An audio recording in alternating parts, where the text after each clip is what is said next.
अस्सलाम वालेकुम। कैसे हैं आप सब? उम्मीद है कि आप सब ठीक होंगे। आज हम आपको बताएंगे सूरह कौसर पढ़ने के फ़ायदे। सूरह कौसर की 108वीं सूरह है। यह कुरान शरीफ की 30वें पारे में मौजूद है। यह कुरान के सबसे छोटी सूरह है। कुछ लोग इसे मक्की सूरह कहते हैं और कुछ लोग इसे मदनी सूरह कहते हैं। ये सूरह बहुत छोटी है लेकिन इसके पढ़ने के बेशुमार फ़ायदे हैं। सूरह कौसर कब नाजिल हुई थी? ये सूरह तब नाजिल हुई थी जब हमारे प्यारे नबी सल्लल्लाहु अलैहि वसल्लम बहुत बुरे वक्त से गुजर रहे थे। उस वक्त मुसलमानों पर बहुत जुल्म हो रहे थे और मुसलमानों की तादाद भी बहुत कम हो गई थी। उसके अलावा जब हमारे प्यारे नबी सल्लल्लाहु अलैहि वसल्लम की दोनों औलादों की मौत हो गई थी, तब किसी दुश्मन ने प्यारे नबी सल्लल्लाहु अलैहि वसल्लम को कहा था कि अब तुम्हारी कोई औलाद नहीं बची है। दुश्मनों ने हज़रत मोहम्मद मुस्तफ़ा सल्लल्लाहु अलैहि वसल्लम को कहा था कि इस्लाम को आगे बढ़ाने के लिए तुम्हारी नस्लें ख़त्म हो चुकी हैं, अब तुम्हारा कोई वंश नहीं बचा है, क्योंकि प्यारे नबी सल्लल्लाहु अलैहि वसल्लम के दोनों बेटों की मौत हो चुकी थी। उस वक्त हमारे प्यारे नबी सल्लल्लाहु अलैहि वसल्लम की 2 या 3 बेटियां भी थी, लेकिन उस वक्त बेटों को ही वंश चलाने वाला माना जाता था। दुश्मन ने आपका बहुत मजाक बनाया। ऐसे बुरे और मुश्किल वक्त में अल्लाह ने ये सूरह कौसर को नाजिल किया। सूरह कौसर में किन बातों का जिक्र है? सबसे पहले जो सबसे ज़रूरी बात इसमें बताई गई है कि जब किसी को अपनी ज़िंदगी से खो देता है तब अल्लाह उसे किसी और चीज़ में बदल देता है। उसके अलावा सूरह कौसर में 3 बहुत ज़रूरी आयतें शामिल हैं, जिनमें 3 बातें बताई गई हैं जो इस प्रकार है। पहली आयत में ये बताया गया है कि जन्नत में कौसर नाम की एक नदी है जो जन्नती लोगों के लिए बनाई गई है, जिसके किनारे सोने के होंगे और ये नदी मोती के ऊपर बहेगी, जिसका पानी दूध से भी ज़्यादा सफ़ेद होगा और शहद से भी ज़्यादा मीठा होगा।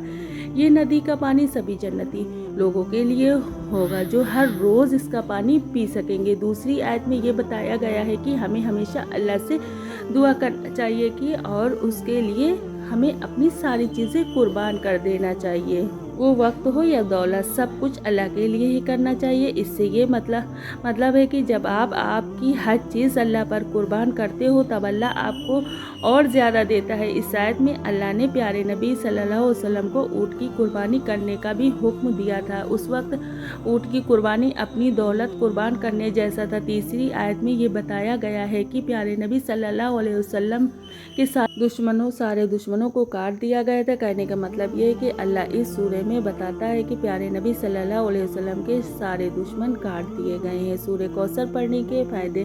नंबर 1, जिन लोगों की कमाई कम है या उनके पास कमाई का ज़्यादा साधन नहीं है, उनको सूरह कौसर पाबंदी से पढ़ना चाहिए। इंशाअल्लाह इसकी बरकत से कमाई के रास्ते खुल जाएंगे। नंबर 2 की तरफ बढ़ते हैं। जिनकी औलादें जन्म के बाद ही मर जाती हैं या ज़्यादा वक्त तक ज़िंदा नहीं रहती, उन्हें सूरह कौसर पढ़ना चाहिए, जिसकी फजीलत से अल्लाह उन्हें लंबी ज़िंदगी अता फरमाता है। आमीन। नंबर 3, जो शख्स पाबंदी से इस सूरह को पढ़ेगा उसे क़यामत के दिन जन्नत की कौसर नहर का पानी पीने को मिलेगा। माशाल्लाह। अब नंबर 4, अपने दुश्मनों से हर वक्त हिफाजत के लिए सूरह कौसर पढ़ना चाहिए, जिससे दुश्मनों से हर वक्त हिफाजत रहेगी और आप महफूज रहेंगे। नंबर 5, सूरह कौसर की बरकत से आप हर तरह की बीमारी से महफूज रहेंगे। अगर पहले से कोई बीमारी हो गई हो वो भी इस सूरह की बरकत से ख़त्म हो जाएगी। नंबर 6, सूरह कौसर पाबंदी से पढ़ने वाले शख्स की हर मुराद पूरी होती है, इसलिए हर मुराद को पूरी करने के लिए सूरह कौसर पढ़ना चाहिए। नंबर 7, अगर किसी की शादी में रुकावट आ रही है या रिश्ता होते होते टूट रहा है तो चाहिए कि सूरह कौसर हर इशा की नमाज के बाद पाबंदी से पढ़े, जिससे रिश्ते में आ रही रुकावट से छुटकारा मिलेगा। नंबर 8, अगर किसी की याददाश्त कमज़ोर है यानी उसे कुछ याद नहीं रहता तो इस सूरह को ज़रूर पढ़ना चाहिए, जिससे उसकी दिमागी हालत में सुधार होगा और याददाश्त मजबूत होगी। नंबर 9, सूरह कौसर गरीबी कम करने और अपने माल की हिफाजत के लिए पढ़ते रहना चाहिए। नंबर 10, अगर किसी का व्यापार या बिजनेस बहुत ज़्यादा अच्छा चल रहा हो, वो चाहता है कि ये व्यापार ऐसे ही चलता रहे, तो उसे पाबंदी से सूरह कौसर